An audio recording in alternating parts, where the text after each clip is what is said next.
നമ്മൾ നോക്കാൻ പോകുന്നത് ഡിസൈൻ കൺസെപ്റ്റ്സ് ആണ്. സോഫ്റ്റ്വെയർ എഞ്ചിനീയറിങ്ങിലുള്ള കുറച്ച് ഡിസൈൻ കൺസെപ്റ്റ്സ് അല്ലെങ്കിൽ ലെവൽസ് ഓഫ് ഡിസൈൻ കൺസെപ്റ്റ്സ് ആണ് നമ്മൾ ഈ ഒരു വീഡിയോയിൽ ഡിസ്കസ് ചെയ്യുന്നത്. ഡിസൈൻ കൺസെപ്റ്റ്സ് എന്ന് പറയുമ്പോഴത്തേനും നമുക്ക് കുറച്ച് കാര്യങ്ങൾ വരുന്നുണ്ട്. അപ്പോൾ ആദ്യത്തെ കാര്യമാണ് ക്ലാസ് ഡയഗ്രാം അല്ലെങ്കിൽ ക്ലാസ് ഡിസൈൻ. അതായത് നമ്മളുടെ ക്ലാസ് മോഡൽസിന് അല്ലെങ്കിൽ നമ്മൾക്കൊരു വളരെ ബേസിക് ആയിട്ടുള്ളൊരു സ്ട്രക്ചേഴ്സ് ഉണ്ടാവും, ഓരോ ഒബ്ജക്ട്സ് ഉണ്ടാവും. അപ്പം അവരെ ഒരു എന്താണ് പറയുന്നത്, അവരുടെ ഒരു ഡേറ്റ സ്ട്രക്ചർ വൈസ് റെപ്രസെൻറ്റേഷനാണ് നമ്മളൊരു ക്ലാസ് അല്ലെങ്കിൽ ഡേറ്റ ഡിസൈനിൽ നമ്മൾ ഉദ്ദേശിക്കുന്നത്. സോ അപ്പോൾ അവരുടെ റിലേഷൻഷിപ്സും നമുക്ക് ക്ലിയർ ആയിട്ട് അവിടെ ഡിഫൈൻ ചെയ്യാനായിട്ട് സാധിക്കും. ആർക്കിടെക്ചറൽ ഡിസൈൻ എന്ന് പറയുമ്പോഴത്തേനും നമുക്ക് ഓൾറെഡി കോമ്പണൻസ് ഉണ്ട്, ഓരോ എലമെൻറ്റ്സ് ഉണ്ട്. ആ ഒരു എലമെൻറ്റ്സിനെ നമ്മൾ ഒരു ആർക്കിടെക്ചറൽ സ്റ്റൈലിലോ പാറ്റേണിലോ ഇതിനെ റെപ്രസെൻറ്റ് ചെയ്യുക എന്നുള്ളതാണ് ആർക്കിടെക്ചറൽ ഡിസൈൻ കൊണ്ട് നമ്മൾ ഉദ്ദേശിക്കുന്നത്. കാരണം നമുക്ക് അറിയാം ഒരു സിസ്റ്റത്തിന് പല പല റിക്വയർമെൻറ്റ്സ് കാണും. സോ ഈ ഒരു റിക്വയർമെൻറ്റ്സിനെയും കൺസ്ട്രെയിൻസിനെയും എല്ലാം ഒരു പർട്ടിക്കുലർ ആർക്കിടെക്ചർ വെച്ച് നമ്മൾ ഡിസൈൻ ചെയ്യുമ്പോൾ ചിലപ്പോൾ ഇംപ്ലിമെൻറ്റ് ചെയ്യാനായിട്ട് പറ്റത്തില്ല, അല്ലെങ്കിൽ നമ്മൾ ഫ്രെയിം വർക്ക് എന്നൊക്കെ പറയത്തില്ലേ, അതുപോലെ. അപ്പം ആ ഒരു ആർക്കിടെക്ചറൽ ഡിസൈൻ മനസ്സിലാക്കാനായിട്ട് നമ്മൾ ഈ ഒരു അല്ലെങ്കിൽ ഒരു ആർക്കിടെക്ചറിനെ മനസ്സിലാക്കാനായിട്ടാണ് നമ്മൾ ആർക്കിടെക്ചറൽ ഡിസൈൻ യൂസ് ചെയ്യുന്നത്. അടുത്തത് ഇൻ്റർഫേസ് ഡിസൈൻ. ഇൻ്റർഫേസ് എന്ന് പറഞ്ഞാൽ നമുക്കറിയാം ഒരു ഹ്യൂമനുമായിട്ട് നമ്മൾ സോഫ്റ്റ്വെയർ കമ്മ്യൂണിക്കേറ്റ് ചെയ്യുന്ന ഒരു ഇൻ്റർഫേസ് യൂസ് ചെയ്തിട്ടാണ്. It actually implies A flow of information, ഒരു ടിപ്പിക്കൽ ബിഹേവിയറിനെ റെപ്രസെൻറ്റ് ചെയ്യാനായിട്ട് സാധിക്കും. ഈ ഇൻ്റർഫേസ് എന്ന് പറയുന്നത് ഹ്യൂമനുമായിട്ട് ഇൻട്രാക്ട് ചെയ്യുന്നതുകൊണ്ട് തന്നെ അത് അവർക്ക് മാക്സിമം കംഫർട്ടബിൾ ആയിട്ടുള്ള രീതിയിലും നമുക്കുള്ള ഫങ്ഷൻസ് എല്ലാം കറക്റ്റ് ഐഡൻറ്റിഫൈ ചെയ്യുന്ന രീതിയിലുമായിരിക്കണം ഇൻ്റർഫേസ് കിടക്കേണ്ടത്. ഇനി അടുത്ത് component level designing. Component level designing എന്ന് പറയുന്നത് നമുക്കറിയാം ഇവിടെ ഏറ്റവും ടോപ്പിൽ കിടക്കുന്ന കാര്യം വെച്ചാൽ നമ്മൾ റിഫൈൻ ചെയ്ത് ഏറ്റവും മേളിൽ വരുന്നതാണ് കോമ്പണൻറ്റ് ലെവൽ ഡിസൈനിങ്. അപ്പം ഇവിടെ നിങ്ങൾക്ക് കാണാനായിട്ട് സാധിക്കും കോമ്പണൻറ്റും ഇൻ്റർഫേസിനും നമുക്ക് state diagram, sequence diagram use ചെയ്യാം. അതൊക്കെ ബിഹേവിയറൽ എലമെൻറ്റ്സ് ആണ്. പിന്നെ ഇൻ്റർഫേസിന് സിനാറിയോ ബേസ് നമുക്ക് യൂസ് ചെയ്യാം. ക്ലാസ് എലമെൻറ്റ്സ് നമുക്ക് 3 ലെവൽസിലോട്ട് നമുക്ക് ഡയഗ്രാംസ് യൂസ് ചെയ്യാനായിട്ട് പറ്റും. സോ കോമ്പണൻറ്റ് ലെവൽ എന്ന് പറയുന്നത് ഇതിനെ കുറച്ചുകൂടി റിഫൈൻഡ് ആയിട്ട് കുറച്ചുകൂടി ബെറ്റർ റെപ്രസെൻറ്റേഷൻ ആയിട്ട് കോമ്പണൻറ്റ് ബേസ്ഡ് ഡിസൈൻ ചെയ്യാനായിട്ടാണ് കോമ്പണൻറ്റ് ലെവൽ ഡിസൈൻ യൂസ് ചെയ്യുന്നത്. ഡിസൈൻ പ്രോസസ്സിനെ പറ്റി പറയുകയാണെന്നുണ്ടെങ്കിൽ ജസ്റ്റ് ലൈക്ക് ദാറ്റ് അതൊരു ഐട്രേറ്റീവ് പ്രോസസ്സായിരിക്കും. നമ്മൾ താഴേന്ന് ബിൽഡ് ചെയ്ത് വരുമ്പോഴായിരിക്കും ഒരു റിക്വയർമെൻറ്റിൽ ഒരു ചേഞ്ച് വരുന്നത്. സോ അതിനെ വീണ്ടും റിഫൈൻ ചെയ്ത് അതിൻ്റെ റെപ്രസെൻറ്റേഷനെ വീണ്ടും നമ്മൾ ചെയ്യേണ്ട ആവശ്യമുണ്ട്. സോ ഈ ഒരു ഡിസൈനിങ് പ്രോസസ്സ് വളരെ ഇമ്പോർട്ടൻ്റ് ആണ്. കാരണം നമ്മുടെ റിക്വയർമെൻറ്റ്സിനെയും കൺസ്ട്രെയിൻസിനെയും നമ്മൾ ഇംപ്ലിമെൻറ്റേഷനാണ് ഇവിടെ വരുന്നത്. പക്ഷേ അതിനെ ഡിസൈൻ ചെയ്ത് ഇംപ്ലിമെൻറ്റേഷൻ തൊട്ട് മുന്നുള്ള ഫേസാണ് വരുന്നത്. അപ്പോൾ ഡിസൈനിൽ ഒരു ഇഷ്യൂ ഉണ്ടെന്നുണ്ടെങ്കിൽ ഇംപ്ലിമെൻറ്റേഷനും അതുപോലെ തന്നെ ഇഷ്യൂ ഉണ്ടാവും. ഇപ്പോൾ ഡിസൈൻ കൺസെപ്റ്റ്സ് ആണ് നമ്മൾ ജസ്റ്റ് ഒന്ന് പറഞ്ഞു പോകുന്നത്. First one, abstraction. അബ്സ്ട്രാക്ഷൻ എന്ന് പറയുന്നത് basically it depends upon the details. അതായത് ലോവർ ലെവൽ ഓഫ് അബ്സ്ട്രാക്ഷൻ എന്ന് പറയുമ്പോഴത്തേനും കുറച്ചുകൂടി ഡീറ്റെയിൽഡ് എന്നുള്ള നമ്മുടെ ഒരു സൊല്യൂഷന് കുറച്ചുകൂടി ഡീറ്റെയിൽഡ് ഡിസ്ക്രിപ്ഷൻ ആയിരിക്കും. ഹയർ ലെവൽ ഓഫ് അബ്സ്ട്രാക്ഷൻ എന്ന് പറയുമ്പോഴത്തേക്കും കുറച്ചുകൂടി ബ്രോഡർ ലെവൽസിലായിട്ടായിരിക്കും നമ്മളൊരു സൊല്യൂഷനെ നമ്മൾ എക്സ്പ്ലെയിൻ ചെയ്യുക. അബ്സ്ട്രാക്ഷൻ എന്ന് പറയുമ്പോൾ എന്താണ്, ബാക്കിയുള്ളവർ കാണാനായിട്ട് പാടില്ല എന്ന് വെച്ചാൽ ഒരു it must be only A part of information that the others get. Higher level എന്ന് പറയുമ്പോൾ അത്രയും തന്നെ ഹിഡൻ ആയിട്ടിരിക്കും, ബ്രോഡർ ടേംസിലായിരിക്കും നമ്മൾ ഓരോ കാര്യങ്ങൾ എക്സ്പ്ലെയിൻ ചെയ്യുന്നത്. ലോവർ ലെവൽ ഓഫ് അബ്സ്ട്രാക്ഷൻ എന്ന് പറയുന്നത് കുറച്ചുകൂടി ഡീറ്റെയിൽ ആയിട്ടായിരിക്കും. അടുത്തത് ആർക്കിടെക്ചർ. സോഫ്റ്റ്വെയർ ആർക്കിടെക്ചർ എന്ന് പറഞ്ഞാൽ നമുക്കറിയാം നമ്മളുടെ ഒരു സോഫ്റ്റ്വെയറിൻ്റെ സ്ട്രക്ചറാണ്, അല്ലെങ്കിൽ ഒരു എന്താണ് പറയുന്നത്, it actually provides A conceptional integrity. ഒരു സിസ്റ്റത്തിന് കൺസെപ്ഷണൽ ഇൻറ്റഗ്രിറ്റി പ്രൊവൈഡ് ചെയ്യും. ഒരു ആർക്കിടെക്ചർ എന്ന് പറയുമ്പോഴത്തേനും നമുക്കതിൻ്റെ പാറ്റേണോ ഡിസൈനോ ഐഡൻറ്റിഫൈ ചെയ്യണം.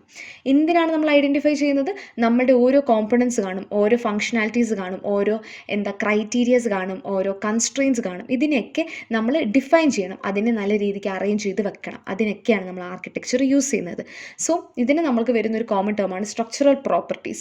അത് കോമ്പണൻസിനെയും അതിൻ്റെ ഫങ്ഷനാലിറ്റീസിനെയും അതിൻ്റെ ഇൻട്രാക്ഷൻസിനെയും നമ്മൾ അതിനെല്ലാത്തിനും കൂടെ കൊടുക്കുന്നൊരു ടേമാണ് structural properties. What are the structures? The components. ആ ഒരു കോമ്പണൻസിനെ അലൈൻ ചെയ്യുക, ഒരു ഫ്രെയിം വർക്ക് കൊടുക്കുക എന്നുള്ളതാണ് ആർക്കിടെക്ചർ എന്ന് പറഞ്ഞ ഒരു ടേം കൊണ്ട് നമ്മൾ ഉദ്ദേശിക്കുന്നത്. മൂന്നാമത്തത് ഡിസൈൻ എന്ന് പറയുമ്പോഴത്തേനും ഇറ്റ്സ് ആക്ച്വലി ഡിസൈൻ പാറ്റേൺസ് എന്ന് പറയുമ്പോഴത്തേനും അഗൈൻ ഇറ്റ്സ് എ ഡിസൈൻ എന്ന് പറയുമ്പോൾ അതൊരു സ്ട്രക്ചറാണ്. നമുക്കുള്ളതിൽ നിന്നും ഒരു ജനറൽ അപ്രോച്ച് അല്ലെങ്കിൽ ഒരു ജനറലൈസേഷൻ നമുക്ക് ചെയ്യാനായിട്ട് പറ്റുന്നുണ്ടെങ്കിൽ ഒരു സിമിലർ പാറ്റേൺ നമ്മൾ ഒബ്സർവ് ചെയ്തു എന്നൊക്കെ പറയത്തില്ലേ, അതിനാണ് പാറ്റേൺ എന്ന് പറയുന്നത്. സോ ഈ പാറ്റേൺ ഐഡൻറ്റിഫൈ നമുക്ക് 3 രീതിക്ക് നമുക്ക് ചെയ്യാം. ഒന്നെന്നുണ്ടെങ്കിൽ നമുക്ക് ഈ ഒരു പാറ്റേൺ നമുക്ക് കറണ്ട് വർക്കിനോട് അപ്ലൈ ചെയ്യാം. അല്ലാന്നുണ്ടെങ്കിൽ റീയൂസബിലിറ്റി ഹെൽപ്പ് ചെയ്യാനായിട്ട് നമുക്ക് പാറ്റേൺസ് യൂസ് ചെയ്യാം. അല്ലാന്നുണ്ടെങ്കിൽ ഇപ്പം ഓൾറെഡി നമുക്ക് എക്സിസ്റ്റിംഗ് ആയിട്ടുള്ള ഒരു സിസ്റ്റം കാണും, അതിൽ നിന്നും ഒരു സിമിലർ ആയിട്ടുള്ള ഒരു സൊല്യൂഷൻ നമുക്ക് ഡിറൈവ് ചെയ്യണമെന്നുണ്ടെങ്കിൽ നമുക്ക് പാറ്റേൺസ് യൂസ് ചെയ്യാം. അടുത്ത function separation of concerns. Separation of concerns എന്ന് പറയുന്നത് ഇപ്പോൾ ഒരു നമ്മൾ പല സെക്ഷൻസിലൊക്കെ ആയിട്ട് പഠിച്ചൊരു സംഭവമാണ്.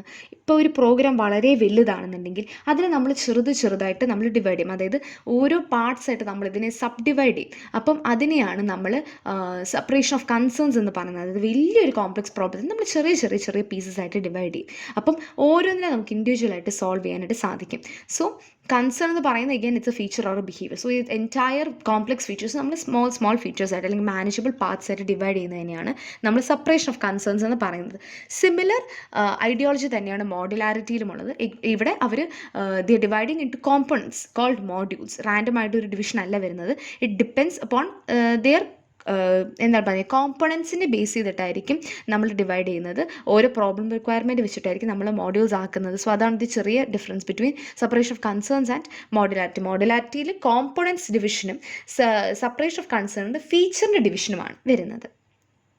ഇൻഫർമേഷൻ ഹൈഡിങ് എന്ന് പറയുന്നത് എന്താണ്? നമ്മൾ ബാക്കിയുള്ളവർക്ക് ഒരു പർട്ടിക്കുലർ സെറ്റ് ഓഫ് ഇൻഫർമേഷൻ മാത്രമേ കാണേണ്ടതുള്ളൂ, അല്ലാതെ എല്ലാ ഇൻഫർമേഷനും അറിയേണ്ട ആവശ്യം ഇല്ല എന്നുള്ളൊരു സെക്ഷനിലാണ് നമ്മൾ ഇൻഫർമേഷൻ ഹൈഡിങ് നമ്മൾ യൂസ് ചെയ്യുന്നത്. സോ അതിനെയും എഗെയിൻ മോഡൽ വൈസ് ആയിട്ട് നമുക്ക് ചെയ്യാം. അതായത് മോഡൽ വൈസ് ആയിട്ട് നമുക്ക് ഇതിനെ ഡിസൈൻ ചെയ്യാം. അതായത് ചിലത് നമുക്ക് ആൾക്കാർക്ക് കാണാം, ചിലത് കാണണ്ട എന്നുള്ള രീതിക്ക് നമുക്ക് മോഡൽ വൈസ് ആയിട്ട് ഇൻഫർമേഷൻ ഹൈഡിങ്ങിനെ നമുക്ക് ഇംപ്ലിമെൻറ്റ് ചെയ്യാം. അടുത്തത് ഫങ്ഷണൽ ഇൻഡിപെൻഡൻസ് എന്ന് പറയുന്നത് നമ്മൾ അഗൈൻ പറഞ്ഞ പോലെ തന്നെ ഒരു ഫംഗ്ഷൻ ഇൻഡിവിജ്വൽ ആയിരിക്കണം, അത് ഇൻഡിപെൻഡൻ്റ് ആയിരിക്കണം. വേറൊരു മോഡ്യൂൾസുമായിട്ട് അത് ഒരു ആവശ്യമില്ലാണ്ട് ഇൻട്രാക്ഷനോ കാര്യങ്ങളൊന്നും വരാനായിട്ട് പാടില്ല. റിഫൈൻമെൻറ്റ്, റീഫാക്ടറിങ്, ഈ രണ്ട് ടേംസ് നമ്മൾ ഇതിനകത്ത് പറയുന്നുണ്ട്. റീഫാക്ടറിങ് എന്ന് പറയുന്നത് ഉള്ള എക്സിസ്റ്റിംഗ് ആയിട്ടുള്ള കോഡിനെ നമ്മളുടെ ഫംഗ്ഷൻ ബിഹേവിയർ ഒന്നും ചേഞ്ച് ചെയ്യാണ്ട് അതിനെ കുറച്ചുകൂടി ഒന്ന് എഡിറ്റ് ചെയ്യുക, മോഡിഫൈ ചെയ്യുക എന്നുള്ളതാണ് റീഫാക്ടറിങ് വരുന്നതെങ്കിൽ. റിഫൈൻമെൻറ്റ് എന്ന് പറയുന്നത് again higher level of abstraction വെച്ച് തുടങ്ങി അതിൻ്റെ ഓരോ കൺസെപ്റ്റ്സിനെ നമ്മൾ എന്താണ് പറയുന്നത് ഇലാബറേറ്റ് ചെയ്ത് വരുന്നതിനെയാണ് റിഫൈൻമെൻറ്റ് എന്ന് പറയുന്നത്. റീഫാക്ടറിങ്ങിനകത്ത് എങ്ങനെയാണ് നമ്മളൊരു കോഡിനെ നമ്മളിപ്പോൾ ഒരു കോഡായിട്ടാണ് അല്ലെങ്കിൽ ഒരു കോമ്പണൻ്റ് ആയിട്ടാണ് എടുക്കുന്നതെന്നുണ്ടെങ്കിൽ അതിൻ്റെ ബിഹേവിയർ ഒന്ന് ചേഞ്ച് ചെയ്യാണ്ട് അതിനെ ബെറ്റർ ആക്കുക എന്നുള്ളതാണെങ്കിൽ റിഫൈൻമെൻറ്റ്.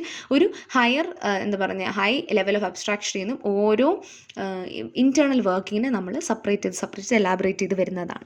ആസ്പെക്റ്റ് എന്ന് പറയുന്നത് ക്രോസ് കട്ടിങ്ങിൻ്റെ ഒരു റെപ്രസെൻറ്റേഷനാണ്.